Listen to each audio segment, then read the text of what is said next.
It reminds me, I wanted to do a shout out for your newsletter because your newsletter is awesome. Oh, Yeah, and it's called New Science Friday, and it's like a little fun thing that pops up in my mailbox every Friday, and it's like, ooh, let's see what Amanda has going on this week, you know? And you yeah. always feature like a really cool, usually woman scientist. And yeah, like how how do you do your research on that? How do you get ideas for who to feature, and or do you just like know everybody? Oh, I don't know. I hardly ever know anyone I'm posting about. It's just someone I find on Instagram Yeah. who posted something interesting. Mhm. So sometimes it's very like, this is what it's like.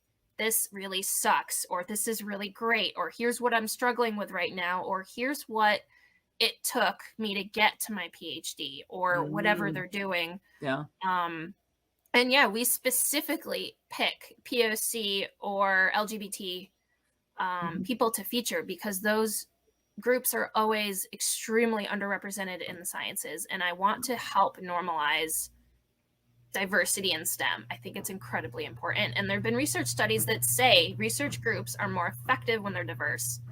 Yeah. So I want to build that up as much as I can. Um, and so that's what I'm doing with that. And definitely Awesome. focusing on women and women identifying people as much as I can, because again, it's another area that needs representation.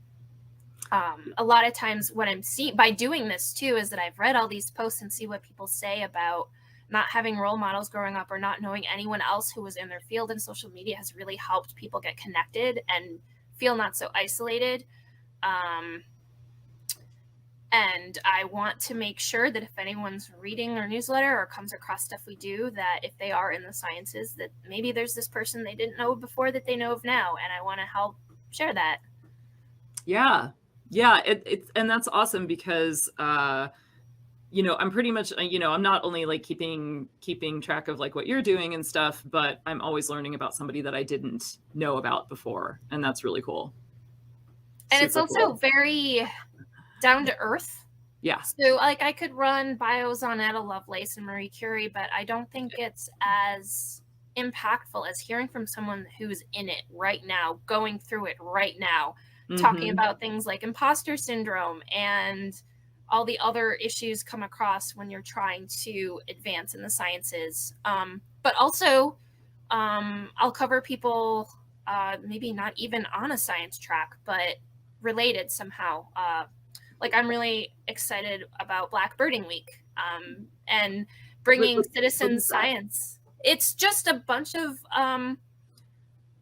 Black birders who post certain hashtags and bring Nice. awareness about bird watching. Cool. And I one of the things that I also wanted to achieve with Because Science specifically was making science fun, making science not this scary, incomprehensible block. Um, and one of the ways to do that, I think, is by, for one, putting plants and animals in the front of the store. But ultimately, I wanted to install bird feeders and bee boxes Mm. and bat boxes and whatever else it was that we could do to bring citizen science into the equation. So when people walk into the stores, they could do something, learn something. We have a microscope in the store and with a sign that says, turn it on, see what it does. Occasionally, I'll bring out diffraction gratings and be like, "Here, take this. Go look Yes. at a light. See what it Yeah. does. Tell me what you see." And there's no quiz. There's no test. It's low pressure. It's just like, look at this. Isn't this cool? We No. can explain it later. I just want to hook you on this cool thing that we have that you can Yep. do. Yep, totally. I think that like a lot of that is what I strive to do, and like what we here strive to do with like the circuit board designs is like make them fun, make them, you know, make them fun or funny or cute or something like that. And through them being relatable in that way, then use them to teach soldering or, you know, teach Arduino coding or something else. It's like, okay, now that you've, you know, now that you have like identified with this, okay, now here's how it works, kind of a Mm-hmm. thing. Yeah. because I think that there are a lot of self-imposed barriers, especially in women, especially in anybody who hasn't really actively been encouraged in science from the time that they were kids, that it's like, oh, science is hard, or I can't understand science, and that's like for other people, it's not for me.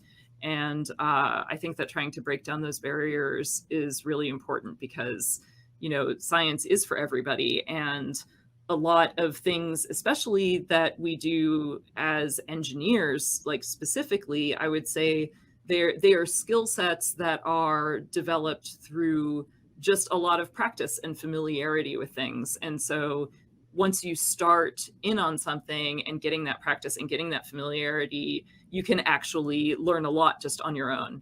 Hmm. And I think a lot of people just don't know that. It's like, oh no, I had to go to school in order to do this, or I had to, you know, have a degree in it or whatever. So Yeah. yeah, that's awesome.